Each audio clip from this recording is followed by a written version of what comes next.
It's time for Agriculture, presented by Turkana Farms in Germantown, New York, a small-scale producer of heritage breed livestock and a wide array of vegetables and berries on just over 39 acres. They also produce a full array of garden vegetables, many of them heirloom varieties raised naturally, as well as an assortment of berries, including raspberries, blackberries, gooseberries, black, red, and white currants, mulberries, and elderberries.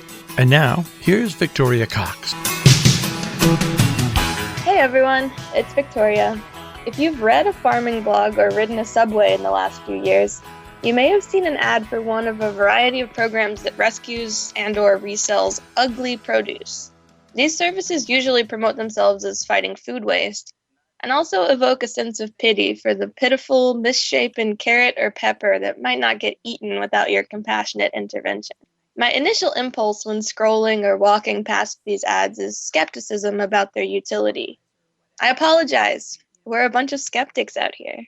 I know these ads are furthering an excellent goal, especially since the USDA estimates that 30 to 40% of food produced in the US ends up as waste. But having worked in agriculture and also lived with human beings, I've seen far more produce lost to pests, temperature and storage problems, supply chain interruptions, or from personally ignoring the salad we know we should eat in the crisper until it turns to slime. If that salad is irregular in any way, that only makes each of these hurdles more, not less daunting. This holds true even though my explicit job for 2 summers was to be the person who picks out the ugly cucumbers.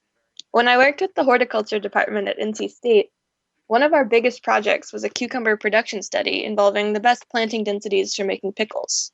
This involved filling buckets with each day's harvest, meticulously labeling them with a complex index card system, loading them on a truck bed, and then dumping the contents into a grading machine and measuring the results. The grader was a huge green contraption with rows of different sized teeth that shuffled the harvest down a conveyor belt and shot each one out into its own chute by size. My crew and I would dump the buckets, then stand at our designated chutes with the power stance of a goalie, ready to snatch out any oversized, undersized, rotten, or weirdly shaped fruits before they had a chance to jam up the grader and grind our well-oiled machine to a halt. After they were sorted, weighed, double-checked, and recorded, we would dump the results in a heap. These were research cucumbers, and thus wouldn't be available for sale at any point. If we wanted, we could set aside a bucket to take home, and I probably skewed the average number of cucumbers eaten in the state that summer, but I only picked out the best of the best for myself. The number 2s, perfectly slender, without any blemishes. I have to admit, this experience made me a bit of a snob about cucumbers. In the unique conditions of our study, I got used to harvesting at one speed, super fast, and selecting for one value when picking, anything bigger than a thumb. I would hurl 20-pound buckets without looking where they were going, kick trailing vines back into place with my boots, and had my pick from a truly staggering number of perfect specimens.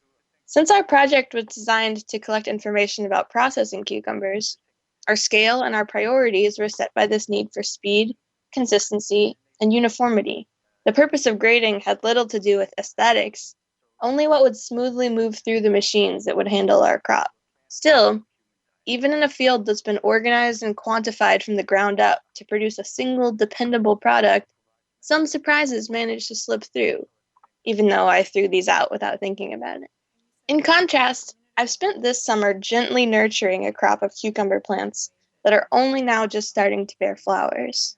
Fruit are still a far-off glimmer in my eye, and when they arrive, they'll be individually celebrated, gently cradled by mulch, and hand-picked with ultimate tenderness.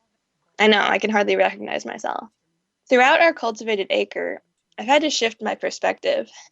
Rather than knowing exactly what I'm looking for and processing it as fast as I can, I've spent this season waiting to see what comes up and then figuring out what to do with it. This level of uncertainty makes me feel totally vulnerable, but has also provided some fabulous surprises, like the bounty of volunteer dill plants ringing the south edge of the garden, thriving with a vigor we never could have anticipated. In the context of the mass food system, the best thing an individual can be is consistent, legible to machinery. This is one of the struggles and the gifts of translating my experience with farming to the work of Turkana Farms. Here, The scale, shape, and history of the land makes these previous priorities irrelevant. With no machinery, anything that can be grasped with a hand can be useful, and we're obligated to care for and value whatever comes up. Rather than the most dependable varieties, we've chosen the ones that have thrived here in the past, ones we've been gifted, or ones we just love without a reason.